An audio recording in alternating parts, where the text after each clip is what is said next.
Good morning. Welcome to Mama Sue's Kitchen. Hope you're having a great day, and I wanted to come on today, and this is a recipe. I looked back to see the last time I shared it with you, and it's been over a year. But I had to fix this today because we have had a death in our community, and our church is feeding the family today, and I was going to make a peach cobbler to take, and I thought, well, since I'm making it, I'm going to go ahead and video because I have so many new followers that haven't seen me do this, and just to show you how easy it is. Now, I am really doubling what the recipe is. So the recipe on my website, MamaSue'sSouthernKitchen.com, will be half of this. You'll only use 1 can of peaches, but like I said, I am doubling it, so it'll be more. So what I have done, I melted almost 2 sticks of butter in my oven as it was preheating. And so that is done there. Now, the next thing I'm going to do is I'm going to do the batter, or what will be the dumpling part of this peach cobbler. I'm going to, by doubling it, I'm putting 2 cups of sugar,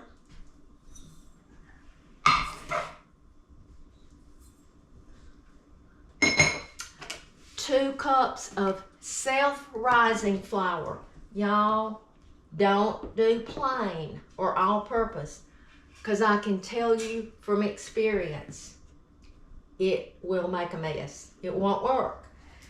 I knew to use self-rising, but for whatever reason, I got the wrong one out that day and didn't realize it until it came out of the oven, and it was not a pretty sight. All right, then I'm going to add 2 cups of milk. So if you were doing just a 9 by 13, it would be 1 cup of flour, 1 cup of sugar, and 1 cup of milk. All right.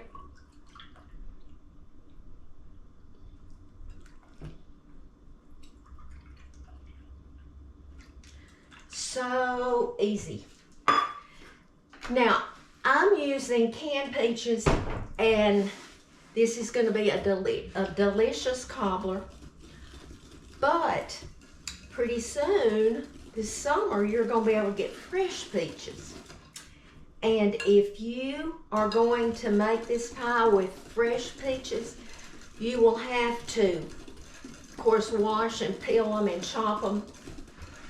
And then you're going to have to put sugar in them, because the sugar is what makes the juice. So I would say, depending on how many peaches you have, you'll want probably at least 3 to 4 cups of peaches. So I would put about 1.5 cups of sugar. Now some of you are going to say, oh, that's too much. We'll put less if that's what you want, but you got to have juice. All right, I'm going to make sure I've stirred that from the bottom. And what I'm going to do, that was still hot a minute ago, I put this aluminum pan on a cookie sheet, because you know, if you fill an aluminum pan with something and you're going to transfer it to the oven and it's kind of heavy, it's going to sag or bend or whatever. So I'm going to pour this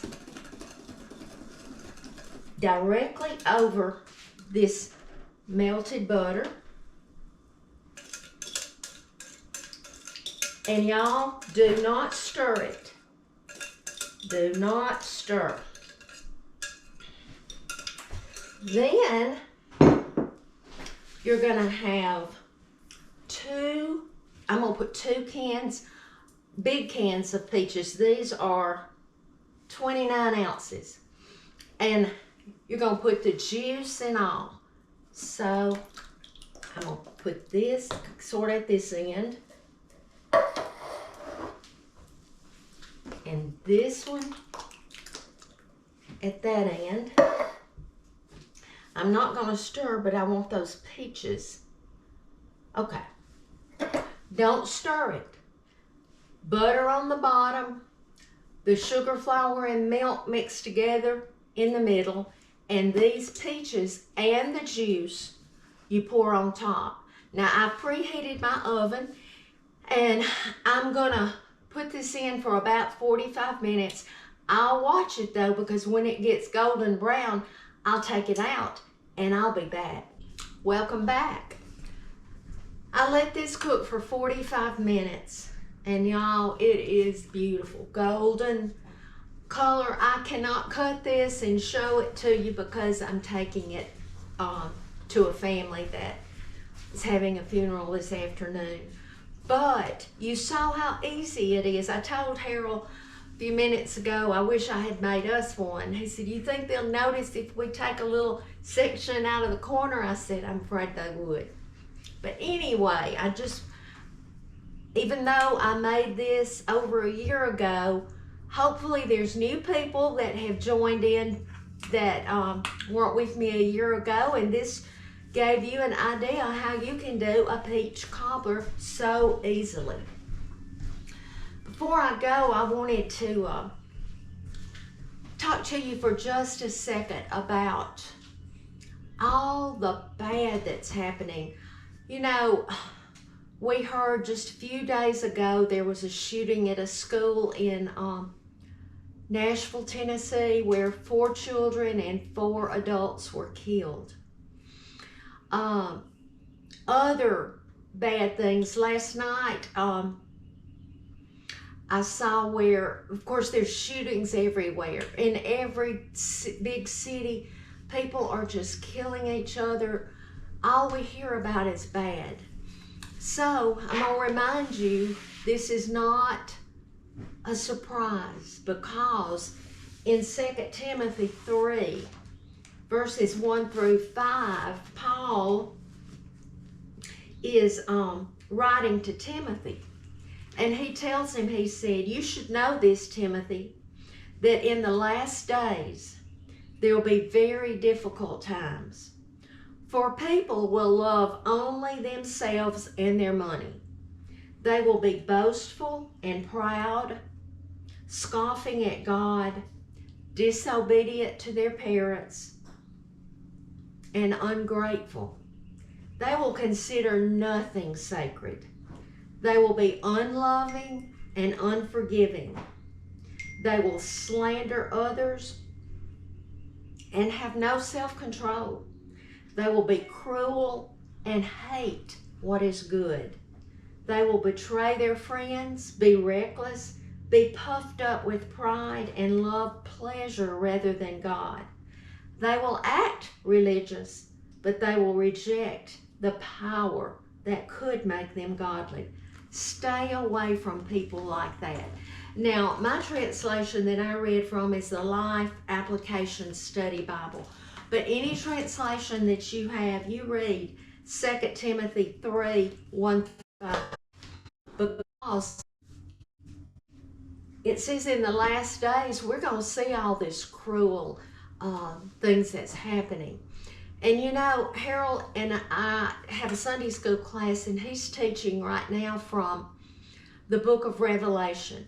And Revelation is not really to scare the Christians that know that they're going to heaven, but it's for us to try to reach those who are lost and tell them that there is a heaven and there is a hell. And you know, it's like Harold said, we're in our last days, whether it's the last days before the Lord comes back, but the older we get, we're in our last days.